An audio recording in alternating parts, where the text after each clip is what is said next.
Hi friends, and welcome back to my garden. I am out in the backyard today. It is another beautiful day in Florida. Um, I'm sure that my northern friends are going to be a little jealous, but I think it's about 75 degrees right now, 74. Watching butterflies float around. Just amazing, beautiful day. And today I am trying to kind of spruce up one of these planters that I've got out by my pool. And this one has a triple stalk of Dracaena. I've got some sedge, variegated sedge underneath. And then right next to it, I have some flax lilies. They've got a couple of flower stalks coming up, just little buds popping here and there. There's one in the back. Looks like I might have missed a flower on that one. And I loved it when I planted these. But what I've found is it's very monotonous. So I like that I've got the pink with the green here, got the white with the green there, the solid green there. That gives it a little bit of interest, different heights, different sizes, but all one texture. So what I want to do today is I want to soften it up. And I really love this combination, but I want to add in a little bit more variety, a little bit more color, and who doesn't love some flowers? Now, one of my goals in this channel is I do want to focus on Florida friendly plants. I want to make use of native plants, but I like to refer to myself as a practical perfectionist. There are things where I just don't want to budge. I want it to be just right. And then there are things where I want it just to be close enough.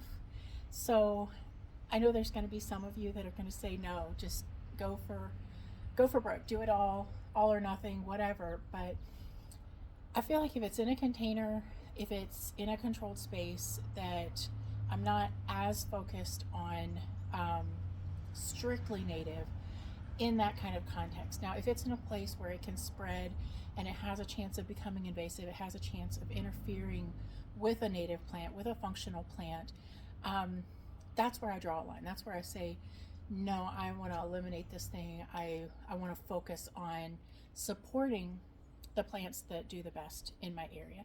But these are some that are kind of in between. So all I'm doing today, I'm planting, got some 5 for 5 at the big box store over the weekend, and I'm planting some simple petunias and a couple of dusty millers. So let me go and grab my plants, and then I will be right back to start digging.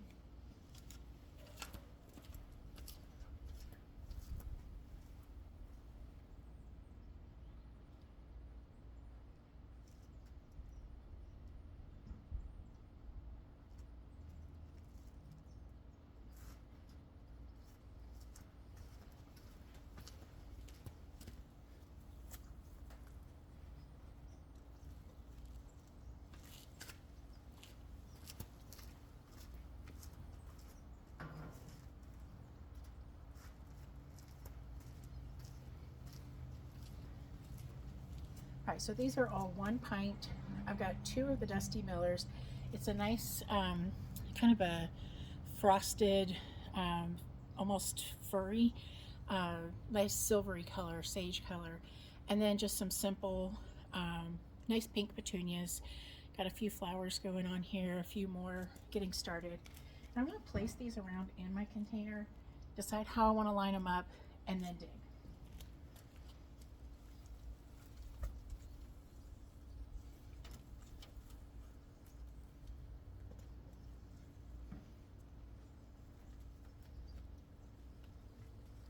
Simple as that. So one of the biggest tips that you'll hear frequently is thriller, spiller, and filler. So my obvious thriller here is this Dracaena.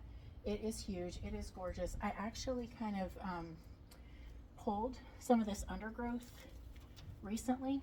Just plucks right off, just these leaves where you get a little bit more of a pom-pom effect, and these little spindly branches underneath.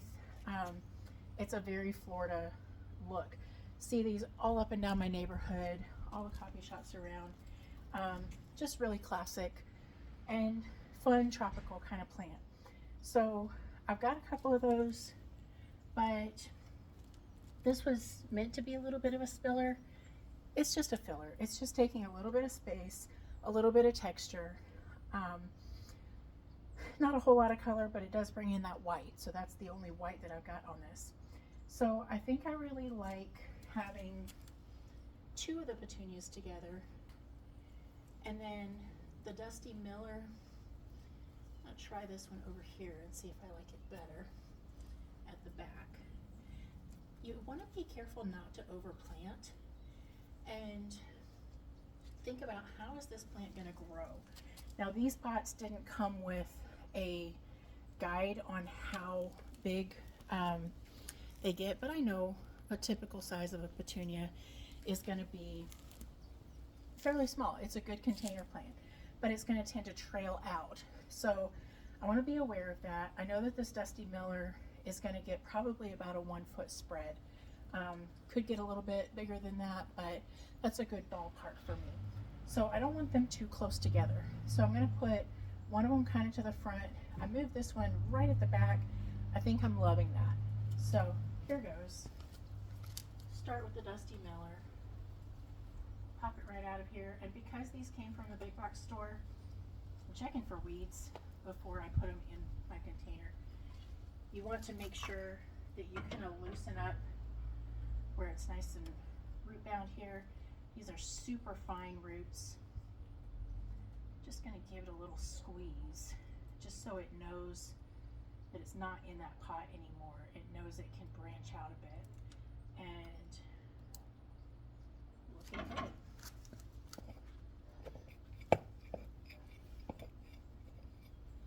Being careful about where my roots are for this Dracaena. Got a nice little window in between these.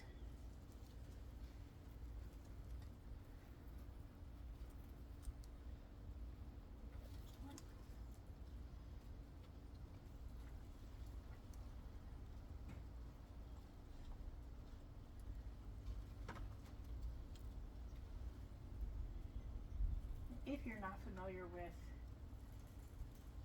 your local recycling, check and see if these garden containers, nursery pots they're sometimes called, can be returned to your local big box store. I know the blue and orange stores typically have a shelf in the garden area where you can just drop them right back on the shelf after you've planted your containers. Personally, I have a local plant exchange that is just gardeners in my direct community that will swap plants and seeds and containers, anything plant related. And I like to reuse these. That's what I call round one recycling, is just use it again. Use it creatively if you have to, but use it again. And I'll use these nursery pots, which I of course got for free with the plant that I bought, to go and share another plant with a neighbor. Perfect step one. Once they start to get a little cracked, or if I've got too many, I'll take them back to the garden center or just drop them in the regular recycle bin. My community has single stream recycling. I can put it straight in that bin every Wednesday. So there's two Dusty Millers down in the ground. Two more petunias and we'll be done. I want to say a big thank you to those of you who've already started following and subscribing to my channels. Botanique is on YouTube, which is where you'll be watching this video. And you may have found the link through my Instagram or my Facebook. But if you're only on one or the other, I'd love it if you'd join on to both. Helping me get a little bit of exposure as I'm getting started. Gives me some more space, some more audience that just helps me get growing that much faster. That's what this channel's all about, right? Go ahead and prep this hole right there. I'm far enough away from that Dracaena that I'm not having to dodge the roots anymore. little squeeze. Lost my puck. Yeah, these guys were definitely ready to have some more elbow room. Just look at that beautiful root system. Not too overwhelmed, but definitely wanting some more space.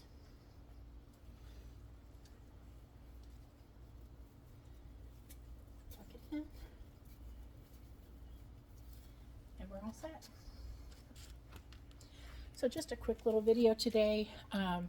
Was looking around. I've got lemon tree just loaded with blossoms.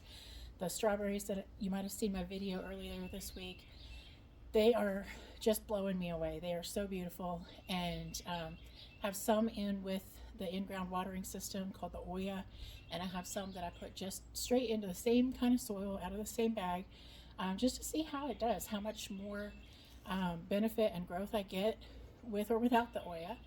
And I even had a tomato and pepper plant that a couple of them lasted through the winter and have some fruits on them. So excited to keep sharing with you throughout this season. Keep growing. Hope you find an opportunity to enjoy your garden today.